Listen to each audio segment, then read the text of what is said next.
ஊத்தங்கரையில் 2024 மக்களவைத் தேர்தலில் அதிமுக சார்பில் கிருஷ்ணகிரி பாராளுமன்ற தொகுதியில் களம் காணும் வேட்பாளர் ஜெயபிரகாஷ் தனது தேர்தல் பிரச்சாரத்தை அதிமுக கழக துணை பொதுச் செயலாளர் KP முனுசாமி உடன் தொடங்கினார்.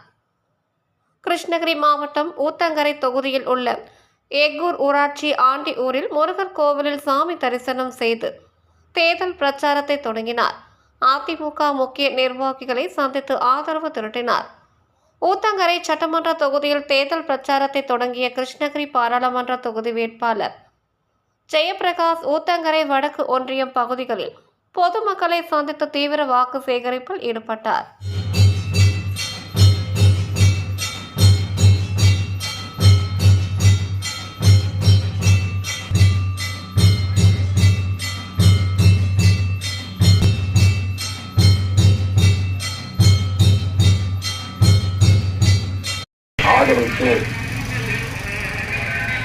இரட்டை சின்னத்தில் வாக்குகளை சேகரிக்க முன்னாள் அமைச்சர் வேப்பனப்பள்ளி சட்டமன்ற உறுப்பினர் வாக்குகளை சேகரிக்க உள்ளார்.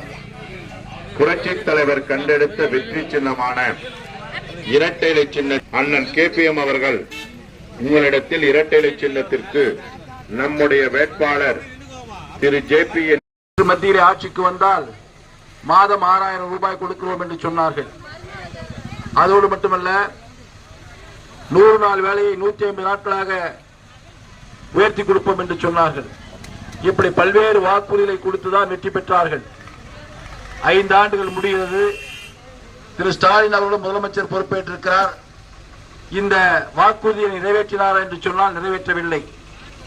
19 சொன்னார், இங்கே பெண்கள் எல்லாம் நகைகளை அடமானம் வைத்து விடுங்கள், நாங்கள் உடனே திருப்பி கொடுக்கிறோம் என்று சொன்னார். அதையும் அவர் செய்யவில்லை. இப்படி கொடுத்த வாக்குறுதிகளை எதையும் நிறைவேற்றாமல் மீண்டும் அவர் தேர்தல் களத்திலே வந்து நின்றிருக்கிறார்கள். ஆனால் எங்களை பொறுத்தவரையில் அனைத்து இந்திய அண்ணா திராவிட முன்னேற்ற கழகம் ஆட்சியில் இருந்தபோது புரட்சித் தலைவி அம்மா அவர்கள் பல்வேறு வாக்குறுதிகளை கொடுத்தார்கள். என்ன என்று சொன்னால், ஆட்சிக்கு வந்தால் ஒவ்வொரு குடும்ப பெண்ணுக்கும் விலையில்லாத மிக்சி, கிரைண்டர், ஃபேன் கொடுப்போம் என்று சொன்னார்கள். அதே போல 2011 ஆட்சிக்கு வந்தபோது புரட்சி தலைவி அம்மா அவர்கள் 1,76,00,000 குடும்பங்களுக்கு விலையில்லாத மிக்சி, கிரைண்டர், ஃபேன் கொடுத்தார்கள். அதே போல தாலிக்கு தங்கம் திட்டத்தை கொடுத்தார்கள். தொடர்ந்து கொடுத்துக் கொண்டிருந்தார்கள். அப்படி கொடுத்த அந்த திட்டத்தை இன்று ஆட்சியில் இருக்கின்ற திராவிட முன்னேற்ற கழகத்துடைய முதலமைச்சர் நிறுத்திவிட்டார்.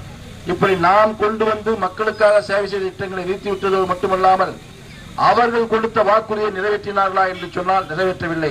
எனவே இந்த வருகின்ற நாடாளுமன்ற தேர்தலில் வருகின்ற ஏப்ரல் திங்கள் 19ஆம் நாள் நடைபெறுகின்ற தேர்தலில் உங்களுடைய மேலான வாக்குகளை இரட்டை சின்னத்திலே வாக்களித்து பெருவாரியான வாக்கு வித்தியாசத்தில் அன்பு சகோதரர் ஜெயபிரகாஷ் அவர்களை வெற்றி பெற செய்ய வேண்டும் என்ற மிகவும் பணிந்தோடு கேட்டு விடைபெறுகிறேன். நன்றி, வணக்கம். சேகரிக்க வருகை தந்திருக்கிற மாண்புமிகு முன்னாள் நமது அமைச்சர், உங்களுக்கு பொன்னான வாக்குகளை இரட்டையில் சின்னத்தினுடைய வெற்றி வேட்பாளர் ஜெயபிரகாஷ் வேட்பாளராக அன்பிற்குரிய சகோதரர் JP என்கிற ஜெயபிரகாஷ் அவர்கள் இரட்டை சின்னத்திலே போட்டியிடுகின்றார்கள். அவருக்கு